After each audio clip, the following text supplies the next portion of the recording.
ganda ng shifting niya.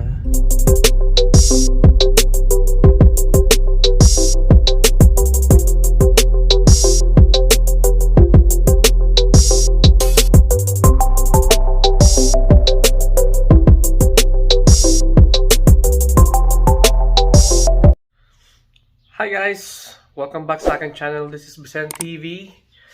Today, gagawin ko ay magpapalit tayo ng transmission fluid sa aking Honda Civic.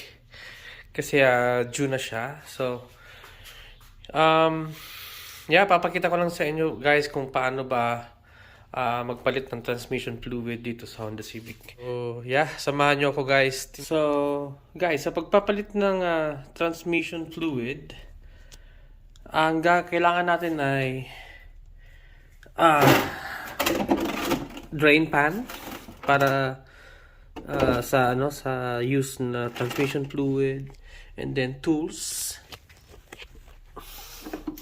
Ito lang guys, 3.8 ang size nito. So, a ratchet. Ngayon, kung hindi kaya nito, pwede kayong gumamit ng mas mahaba para mas padali ang pagluwag nyo nung drain plug ng transmission.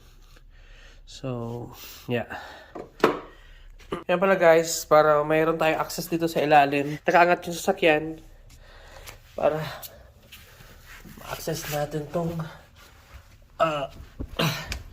drain plug. Okay. Ang drain plug ng transmission ay ito guys. Kung nakikita nyo yung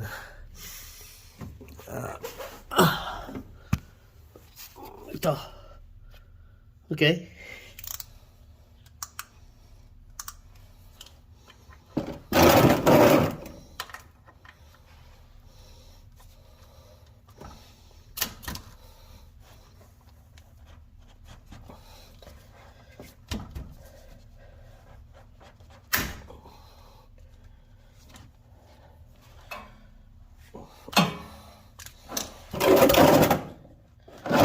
So, yun guys. Nalogan ko na to. Ngayon, i-drain na natin siya. Okay? So,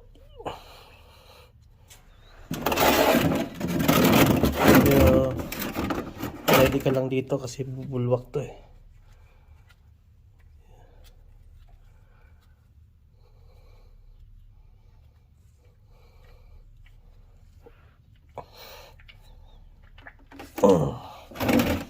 Wow, sobrang dumi na guys.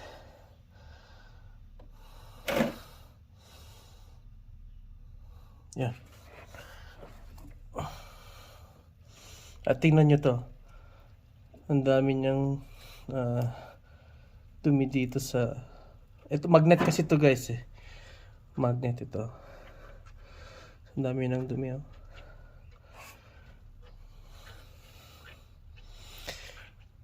Tanggalin natin yung dipstick sa taas. Sa iba, tanggalin natin itong dipstick. Yan.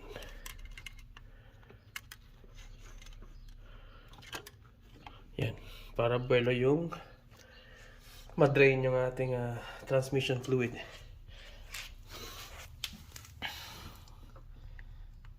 So yun guys. Sobrang dumi ng fluid niya. Okay.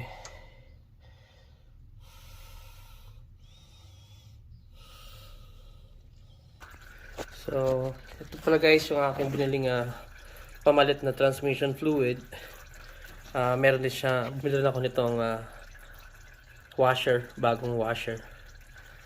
Okay. So, that's Honda ATF W1. Para sa automatic transmission. Habang inaantay natin na ma-drain yan, linisan muna natin tong drain plug. Tingnan nyo guys kung gaano kadumi ito. See?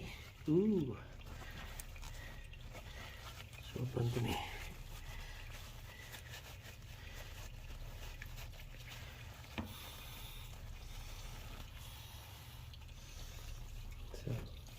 So lahat ng dumi na to, tumikit yan dito kasi ito may magnet ito eh.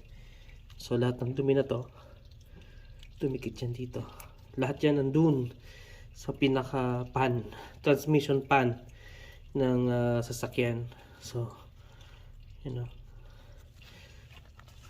di ata ito napalitan ng fluid matagal na panahon. Kaya pala napaka-rough na ng kanyang shifting. Okay? So, linisan ko lang to guys. So, yan guys. Malinis na to. Yeah, di ba? Malinis na. So, ito yung lumang washer. At ito naman yung bagong washer. Yan. Lagyan natin dyan. So, yan. Okay. Ayan, bagong washer na. Tayo pa natin madrain siya guys. Yan, tumutulo pa oh.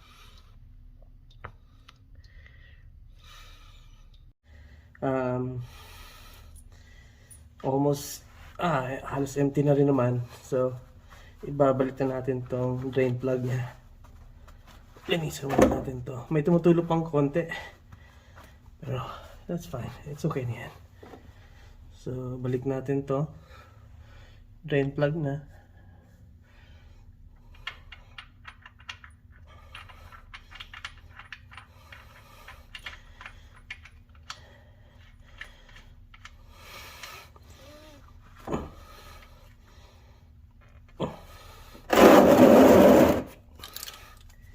Gamit ulit tong ating ratchet.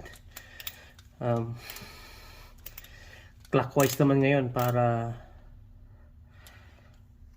humigpit. Okay?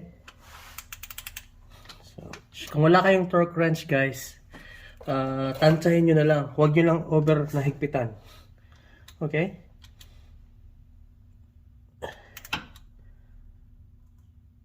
Yeah. Yan guys. Okay na yan.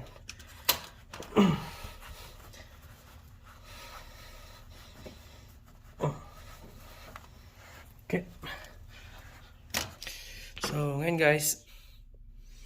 guys, na-drain na natin yung fluid. Ngayon maglalagay na tayo ng panibagong fluid dito. So ito yung pinaka dipstick niya.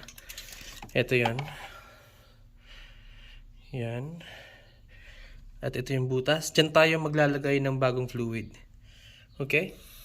So, sa paglalagay ng bagong fluid, kailangan natin ng ito, imbudo. Malinis na to guys. Yan, medyo may mga puti-puti pero malinis yan. Shoot lang natin dyan. Sa butas. There you go. Yan. Safe naman. So, ang kailangan nating fluid na ilagay is 2.5 quarts. Okay? Okay. Nakatanggal pala yung battery guys ha. Every time na nagtatrabaho ako sa sasakyan, tinatanggal ko yung negative ng battery.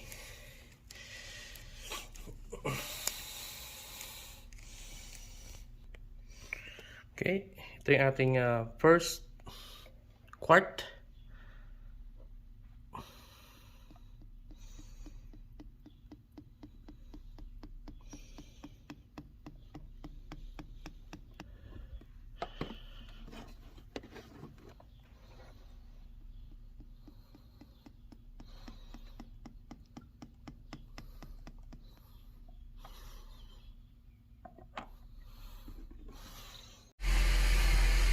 So, yan guys.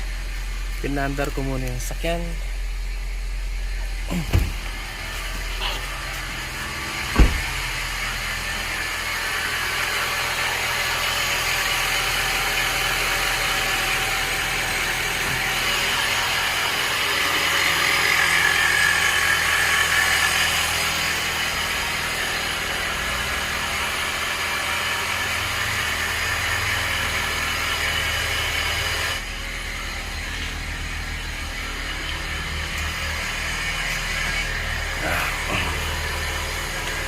Leak.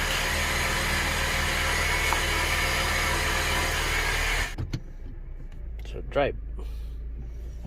Bra.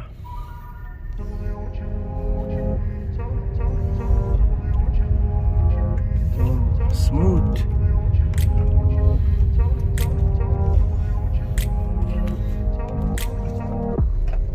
Smooth na transmission guys.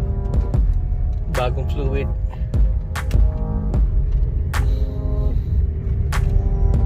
Oh, nice. Ang ganda ng shifting niya.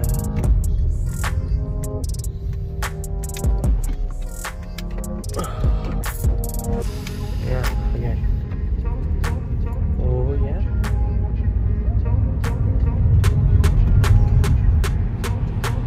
Ito ng shifting niya guys.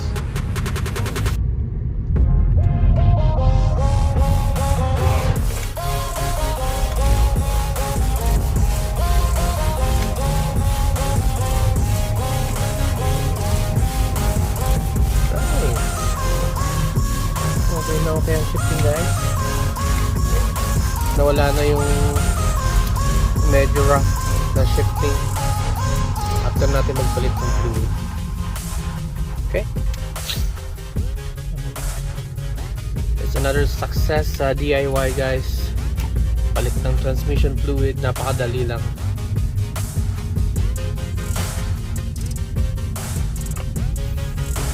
Marami namang guide sa YouTube kung medyo nalilito kayo, hindi kayo sigurado, tingin muna kayo sa YouTube. Suggest ko yan. Isipin nyo, kung ipapagawa ko to sa dealership, $100 over $100. So yeah, nakatipid tayo guys. Binili ko lang naman is transmission fluid, like 3 liters. Yung washer, which is mura lang naman, $4 ata yung washer, and $13 yung isang litro na transmission fluid. So hindi nga ako nag over $50 para lang sa DIY na to. Napakasimpleng DIY. Okay, so yeah, once again guys, Besen TV Vlogs. Please subscribe to my channel for more DIY videos. Okay, like and share, and then yeah, God bless and have a good day. Bye.